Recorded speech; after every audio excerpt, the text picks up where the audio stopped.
like Breanna Stewart and Sabrina Ionescu has broken their silence about this massacre they team just had. Hello everyone and welcome back.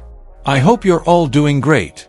Today I'm back with another exciting and action-packed video for you. If you're a fan of the WNBA, Caitlin Clark, and the latest basketball updates, make sure to stay with us until the very end because you won't want to miss today's story. So without wasting any more time, let's get started. The Indiana Fever stunned the New York Liberty with a dominant 108-88 victory.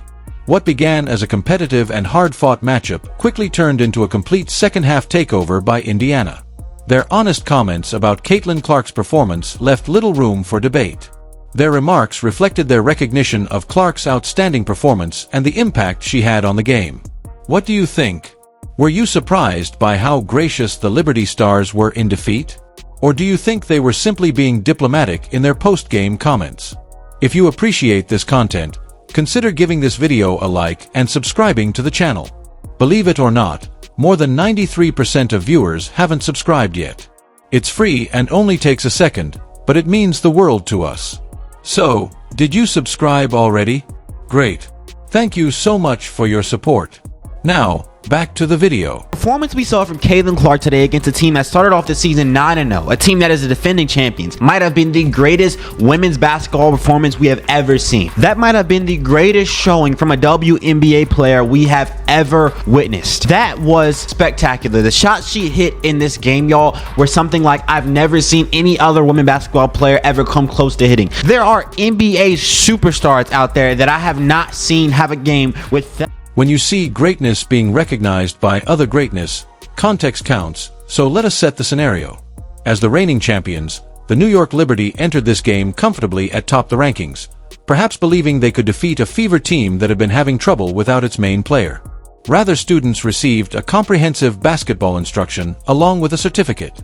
After missing 5 games due to injury, Caitlin Clark showed everyone why she is the most significant player in professional basketball right away. 7 assists, 17 points, and enough highlights to fill a Netflix documentary. Here's the worst part, however. Sabrina and Breanna Stewart did not back down or make excuses when Clark and the Fever had outworked them. What took place? They presented Clark with the flowers she was due. Like we go on runs, they do as well. They're a great team. So I don't think it's defeating. I think obviously we know what a great shooter she is, and I think we just gave her too many easy ones. Obviously, she has great range, and her ability to get her shot off is really impressive, especially with missing some games. And so obviously on a personal level, I'm really happy to see her back out on the court, healthy, feeling good, because obviously it's important for them. But after missing many games, Sabrina was quick to offer credit where credit was due when asked about Clark's performance. She recognized Clark's shooting prowess, her range, and above all, her capacity to make a shot in spite of defensive pressure. That goes beyond just being courteous. That is identifying exceptional talent when you see it, even if it just made you seem foolish on national television. However, Sabrina did more than just recognize Clark's abilities. She was really delighted to see Clark back on the court in good health. Personally, I am thrilled to see her back on the court in excellent health because although it is clearly crucial for them, I am also pleased for her. You would not say it about someone you saw as just an adversary. That is how you show appreciation for a player you think is unique. Sabrina's admission that they gave Clark too many easy ones was the most revealing aspect of her remarks. Take a moment to consider it. One of the greatest shooters in WNBA history is saying this. Recognizing that even somewhat open looks become routine makes due to Clark's exceptional shot-making skill. Sabrina is an expert at blasting threes from unattainable distances. So you pay attention when she says someone has excellent range.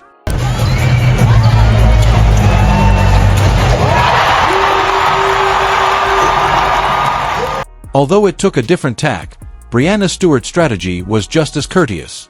Stewart, one of the most successful players in the league with titles and MVP honors, could have easily diverted attention from Clark's performance by emphasizing officiating or team failures. Rather, she accepted the fact that a superior team had outplayed them that specific evening.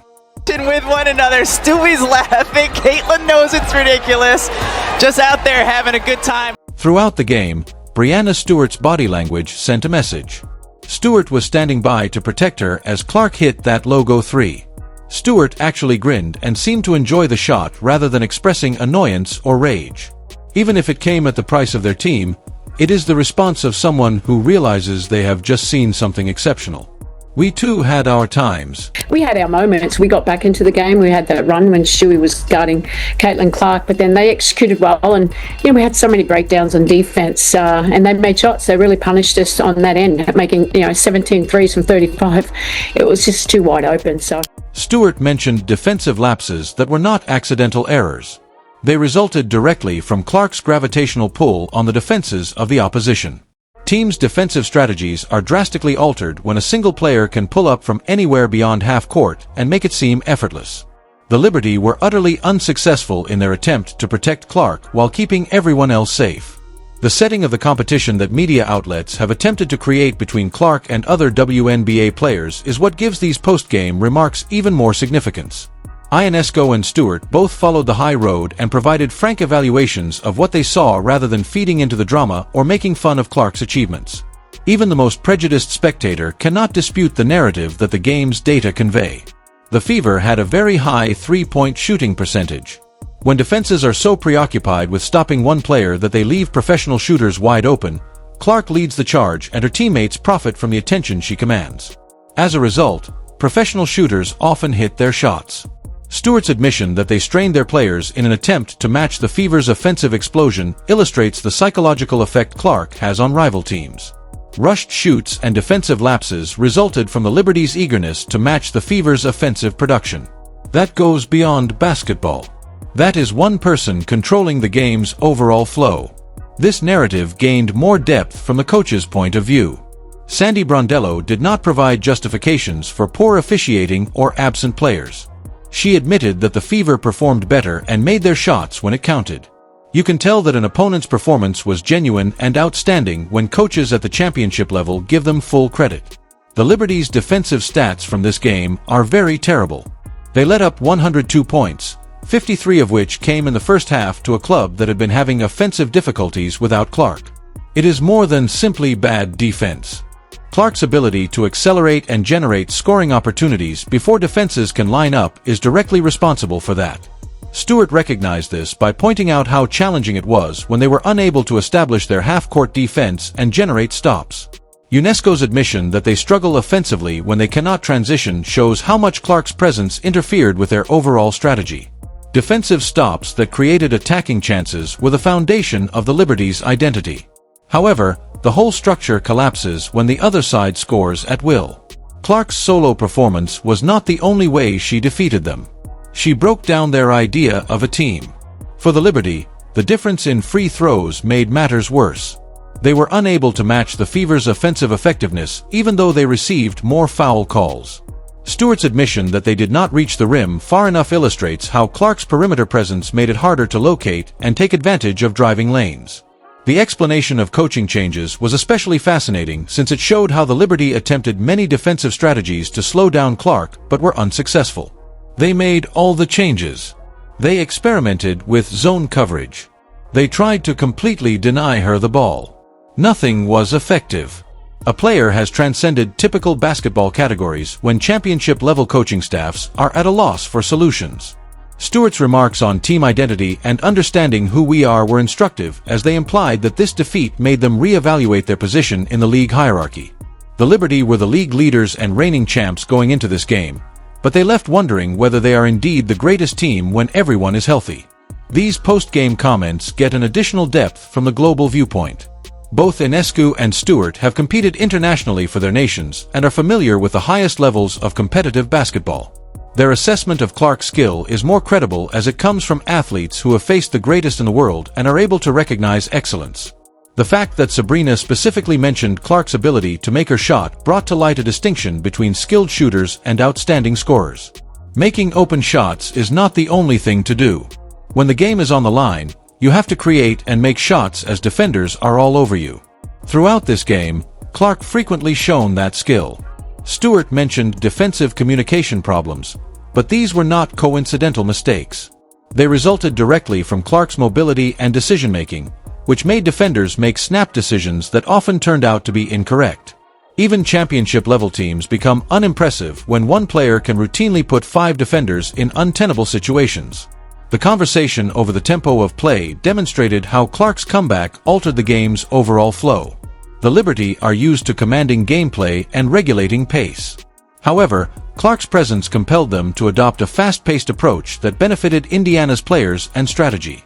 Stewart's recognition of this demonstrates his professional regard for Clark's influence on game flow.